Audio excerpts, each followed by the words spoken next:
नमस्कार दोस्तों, मैं विनोद सांगवान आपका स्वागत करता हूं इस प्रैक्टिकल इंग्लिश लर्निंग प्रोग्राम में। दोस्तों, इसको प्रैक्टिकल इंग्लिश लर्निंग प्रोग्राम में इसलिए कहता हूं क्योंकि इसमें हम इंग्लिश बोलना इस तरीके से सीखते हैं जैसे हमारा माइंड सीखना चाहता है, जैसे हमारे माइंड का प्रोसेस काम करता है। आपको एक बार फिर से मैं रिमाइंड करा देता हूं दोस्तों, जब हम इंग्लिश बोलने की कोशिश करते हैं तो हमारा दिमाग एक सेंटेंस बनाता है। उसके लिए वो अलग अलग जगह से अलग अलग वर्ड्स लेता है, फिर जो आपने ग्रामर के जो भी रूल्स याद करे हुए हैं उन सभी रूल्स को अप्लाई करता है कि यहाँ पे कैन आएगा, कुड आएगा, इज आएगा, एम आएगा, आर आएगा। वो सब चीज़ें अप्लाई करने के बाद आपको वो सेंटेंस बना के दिमाग देता है और फिर आप उसको बोलते हो।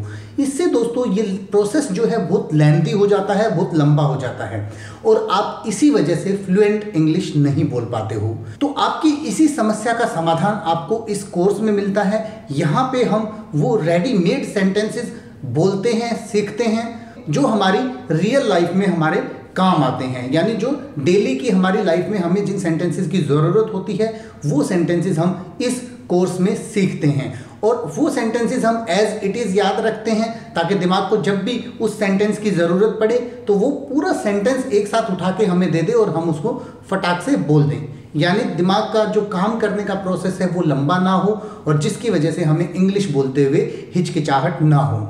दोस्तों, वीडियो बहुत ही अच्छी होने वाली है, इसलिए वीडियो को आप अभी से लाइक कर सकते हैं और आपके लाइक्स, कमेंट्स और शेयर्स से मुझे बहुत मोटिवेशन मिलता है। जैसे आप मेरी वीडियोस देख के मोटिवेट होते हैं उसी तरीके से मैं आपके लाइक्स और आपके शेयर से बहुत मोटिवेट होता हूं और आपके लिए और बेहतरीन वीडियो बनाने की कोशिश करता हूं। तो दोस्तों चलिए आगे बढ़ते हैं और आज कुछ नया सीखते हैं।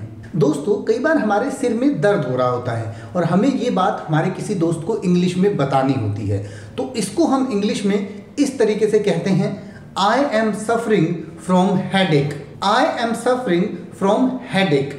और अगर आपको बुखार हो रहा है तो आप कहेंगे I am suffering from fever. और अगर आपको कोई और बीमारी से आप पीड़ित हैं, भगवान ना करे आप कभी भी किसी बीमारी से पीड़ित हों, लेकिन अगर कोई भी छोटी मोटी बीमारी आपको हो जाती है और आप अपने दोस्त को बताना चाहते हैं, खांसी, जुकाम या कुछ भी, तो आप उसको इस तरीके से बता सकते हैं, आई एम सफरिंग फ्रॉम और उसके बाद उस बीमारी का नाम। इसका जवाब आपका दोस्त आपको इस तरीके से दे सकता है, जैसे आपने कहा I am suffering from headache, यानी मुझे सिर में दर्द हो रहा है और अब आपका दोस्त आपको राय देना चाहता है कि यार अपनी आंखें एक बार डॉक्टर से चेक करा लो। तो इसको हम इंग्लिश में कहेंगे गेट योर आईज चेक्ड, यानी अपनी आंखों को चेक करा लो, क्योंकि कई बार आंखों की कमजोरी की वजह से भी सर में दर्द होता है। तो आप इस सेंटेंस को समझ गए हैं कि आप किसी चीज से बीमार हैं तो उसको कैसे बताते हैं। आप इसको एक बार मेरे साथ बोलिए, I am suffering from fever. अब आप इसको एक बार खुद से बोलिए। बिल्कुल सही बोला आपने। दोस्तों, सपोज कीजिए आपका दोस्त राम है और उसकी गलती है किसी बात को लेकर और आप कहना चाहते हैं कि राम अपने दोस्त से माफी मांगो, तो आप इसको इंग्लिश में इस तरीके से कहेंगे, राम से sorry to your friend. Ram से सॉरी टू योर फ्रेंड। यहाँ पे योर फ्रेंड की जगह अगर आप कहना चाहते हैं कि राहुल से माफी मांगो तो आप कहेंगे राम से सॉरी टू राहुल। अगर आप कहना चाहते हैं कि राम अपने पापा से माफी मांगो तो आप कहेंगे राम से सॉरी टू योर फादर। तो इसको आप एक बार मेरे साथ बोलिए, राम से सॉरी टू योर फ्रेंड। अब आप इसको एक बार खुद से बोलिए। जी, बिल्कुल सही बोला आपने। दोस्तों, आपके दिमाग को इंग्लिश की आदत तभी पड़ती है जब आप इंग्लिश देखते हैं, इंग्लिश को बोलते हैं और इंग्लिश को ही सुनते हैं। यानी तीनों माध्यम से जो चीज़ें आपके दिमाग के अंदर जाती हैं वही रिपीट होकर बाहर आती हैं जब आपको उनकी ज़रूरत होती है। इसीलिए सभी सेंटेंसेस जो भी मैं कराता हूं आप उनको बोलने की कोशिश ज़रूर किया कीजिए और अपनी रियल लाइफ में इन सेंटेंसेस को यूज़ ज़रूर करिए। चलिए आगे बढ़ते हैं। दोस्तों, कई बार हमें किसी चीज़ के बारे में पूछना होता है, किसी मौसम के बारे में पूछना होता है या किसी भी चीज़ के बारे में ये पूछना होता है कि ये चीज़ ख़त्म कब होती है। यानी अगर आपको पूछना है कि सर्दी खत्म कब होती है तो आप इसको इंग्लिश में इस तरीके से पूछेंगे, how long does the cold last. How long does the cold last. दोस्तों अगर आपको अपने दोस्त से ये पूछना है कि उसका डियो कब खत्म होता है, जो डिओड्रेंट वो लगाते हैं डियो, वो कब खत्म होता है, तो इसके लिए आप पूछ सकते हैं how long does your deo last. और अगर आपको पूछना है कि आपका सिलेंडर कब खत्म होता है, जो गैस का सिलेंडर हम लोग घरों में यूज करते हैं वो कब खत्म होता है, तो उसके लिए आप कह सकते हैं how long does your cylinder last. यानी कि हाउ लॉन्ग डज और बीच में आपने उस चीज का नाम लिया और लास्ट बोला, तो इसका मतलब ये होता है कि वो चीज कब खत्म होती है।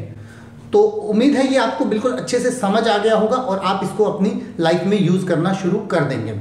चलिए दोस्तों आगे बढ़ते हैं। दोस्तों कई बार आप अपने दोस्त को कहते हो कि मैं कल स्कूल नहीं आऊँगा या कल मैं ऑफिस नहीं आऊँगा। यहाँ पे सिर्फ एक वर्ड आपको चेंज करना है, स्कूल की जगह पे ऑफिस लगा देंगे तो मतलब हो जाएगा ऑफिस नहीं आऊँगा, और अगर ऑफिस की जगह पे आप स्कूल लगा देंगे तो मतलब हो जाएगा कि मैं स्कूल नहीं आऊँगा। इसको इंग्लिश में हम इस तरीके से बोलते हैं I will not come to school tomorrow, यानी मैं कल स्कूल नहीं आऊँगा। आपका दोस्त अगर आपसे पूछना चाहता है कि आप स्कूल क्यों नहीं आओगे, तो इसको वो इंग्लिश में पूछेगा why you are not coming to school tomorrow. तो इसके बारे में अगर आपको जवाब देना है तो आप इस तरीके से जवाब दे सकते हैं। आप एक चीज़ कह सकते हैं कि कल हड़ताल है इसलिए मैं नहीं आऊँगा, तो इसको आप कहेंगे there is a strike tomorrow, यानी कल हड़ताल है। या आप कह सकते हैं अगर कल कोई मैच है और वो मैच आप या तो खेल रहे हैं या देख रहे हैं, तो आप उसके लिए कहेंगे there is a match tomorrow. इसका मतलब ये हुआ कि आप या तो स्ट्राइक की वजह से स्कूल नहीं आएंगे या मैच की वजह से स्कूल नहीं आएंगे। तो इस तरीके से आप जवाब दे सकते हैं। दोस्तों कई बार हमारा कोई दोस्त स्कूल या ऑफिस नहीं आ रहा होता है, तो हमें पूछना होता है कि आजकल राम स्कूल क्यों नहीं आ रहा है। इसके लिए हम इंग्लिश में इस तरीके से पूछते हैं why Ram is not coming to school these days. और अगर आपको पूछना है कि राम ऑफिस क्यों नहीं आ रहा है, तो आप कहेंगे why Ram is not coming to office nowadays. Why Ram is not coming to school these days, यानी आजकल राम स्कूल क्यों नहीं आ रहा है या राम ऑफिस क्यों नहीं आ रहा है। इसका जवाब आप इस तरीके से दे सकते हैं कि एक तो आप ये कह सकते हैं कि क्या तुम्हें उसके बारे में नहीं पता है, यानी उसके साथ कोई बीमारी हुई है या कोई घटना हुई है, तो आप ये पूछना चाह रहे हैं क्या तुम्हें उसके बारे में नहीं पता है। तो इसको आप इंग्लिश में इस तरीके से पूछते हैं don't you know about him, क्या तुम्हें उसके बारे में नहीं पता, don't you know about him. दूसरा आप कह सकते हैं कि उसे बुखार है, he is suffering from fever, यानी उसे बुखार है इसलिए वो नहीं आ रहा है, he is suffering from fever. दोस्तों कई बार हम किसी पार्टी को प्लान करते हैं या कहीं जाने का टूर बनाते हैं और हमने कुछ दोस्तों के साथ मिलकर उसको प्लान किया हुआ होता है, तो हम अपने दोस्त से ये पूछते हैं कि भाई तुम कौन कौन आ रहे हो या कितने लोग आ रहे हो। तो इसको हम इंग्लिश में इस तरीके से पूछते हैं how many of you are coming, यानी आप में से कितने लोग आ रहे हैं या कौन कौन आ रहे हैं। How many of you are coming, इसका जवाब आप इस तरीके से दे सकते हैं, जैसे आप एक चीज ये कह सकते हैं कि हम सभी आ रहे हैं, वी ऑल आर कमिंग, हम सभी आ रहे हैं, वी ऑल आर कमिंग। और अगर आपको कहना है कि मैं और राम आ रहे हैं, तो आप कहेंगे Ram and I R coming, Ram and I R coming. दोस्तों यहाँ पे Ram and I am coming नहीं होगा, आपको कहना है Ram and I R coming. और एक और तरीके से आप बता सकते हैं कि सपोज वो आपका दोस्त जो आपसे पूछ रहा है वो सभी को जानता नहीं है और वो सिर्फ आपसे ये जानना चाहता है कि कितने लोग आ रहे हो, how many of you are coming. तो इसका जवाब आप इस तरीके से भी दे सकते हैं वी आर 6 इन टोटल, यानी हम टोटल 6 लोग हैं, वी आर 6 इन टोटल। 6 की जगह पे अगर आप 5 हैं तो वी आर 5 इन टोटल, या आप जितने भी नंबर हैं वो नंबर आप यहाँ पे लगा लेंगे। दोस्तों कई बार हमें दोस्तों से बात करते हुए ये पूछना होता है कि आपने हाल ही में कौन सी मूवी देखी है, तो इसको हम इंग्लिश में इस तरीके से पूछते हैं which movie have you seen recently, which movie have you seen recently. 3 तरीके से जवाब दे सकते हैं, मैं तीनों आपको समझाता हूँ। एक आप कह सकते हैं कि हम केसरी के लिए गए थे, यानी केसरी मूवी देखने गए थे, तो इसको आप सिंपली कह सकते हैं we went for Kesari last week, we went for Kesari last week, यानी हम पिछले हफ्ते केसरी देखने गए थे। इसको आप एक और तरीके से कह सकते हैं, अगर आप सिर्फ अपने बारे में बताना चाहते हैं तो वी की जगह पे आप आई लगा सकते हैं। I went for Kesari last week, यानी मैं पिछले हफ्ते केसरी देखने गया था। दोस्तों, देखने के लिए दो तरीके से हम मूवीज देखते हैं। एक हम मूवी थिएटर में देखते हैं और एक हम मूवी घर में देखते हैं। उसके लिए जो जनरली चीज़ें यूज होती हैं वो मैं आपको बता देता हूं। अगर आप थिएटर में मूवी देख के आए हैं लास्ट वीक तो आप कहेंगे आई सा केसरी लास्ट वीक। आई सा केसरी लास्ट वीक यानी मैंने लास्ट वीक केसरी देखी है। अगर आपने थिएटर में देखी है तो आप कहेंगे सा, और अगर आपने देखी है घर पे तो आप कहेंगे वॉच्ड। वॉच्ड मतलब कि आपने मूवी घर में देखी है। जब घर में हम कोई मूवी देखते हैं तो हम उसको वॉच करना कहते हैं। तो आप अगर आपने मूवी घर में देखी है तो आप बोलेंगे आई वॉच्ड केसरी यस्टरडे या I watched Kesari last week. जब भी आपने देखी है वो आप यहाँ पे लगा देंगे। अगर यस्टरडे देखी है यानी कल देखी है तो आप लगाएंगे आई वॉच्ड केसरी यस्टरडे, और अगर आपने पिछले हफ्ते देखी है तो आप कहेंगे I watched Kesari last week, और अगर आपने पिछले संडे को देखी है तो आप कहेंगे I watched Kesari last Sunday. अब आपने थिएटर में देखी है तो सा लगाना है, और अगर आपने देखी है घर में अपने टीवी पे या अपने डीवीडी प्लेयर पे तो आपको लगाना है आई वॉच्ड। दोस्तों, कई बार हमें हमारा कोई दोस्त थोड़ा सा थका हुआ सा महसूस होता है, थका हुआ सा नजर आता है, तो इसको हम इंग्लिश में इस तरीके से कहते हैं why you are looking so tired, यानी तुम इतने थके हुए क्यों लग रहे हो। दोस्तों, इसको अगर वो आप अपने एग्जाम्स के रिजल्ट को लेके थोड़ा सा डरा हुआ है तो वो कहेगा I am so scared of my exam results. I am so scared of my exam result. और अगर वो ज़्यादा देर काम कर रहा है, अगर वो कहना चाहता है कि मैं आजकल ज़्यादा काम कर रहा हूँ, ज़्यादा देर तक काम कर रहा हूँ, तो इसको हम इंग्लिश में कहेंगे I am working longer now a days. I am working longer now a days. दोस्तों, कई बार कोई आपका दोस्त आप ऑफिस में या स्कूल में लंच के लिए जल्दी जा रहा होता है और आपको पूछना होता है कि भाई आज लंच के लिए जल्दी क्यों जा रहे हो, तो इसको हम इंग्लिश में इस तरीके से पूछते हैं why you are going for lunch so early. Why you are going for lunch so early.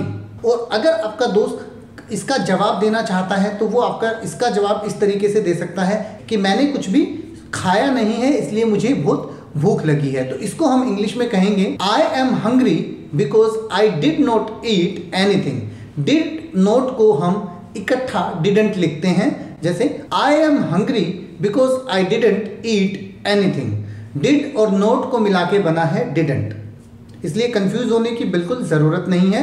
दोस्तों, उम्मीद है ये सेंटेंसेस आपकी इंग्लिश को बेहतर बना रहे होंगे।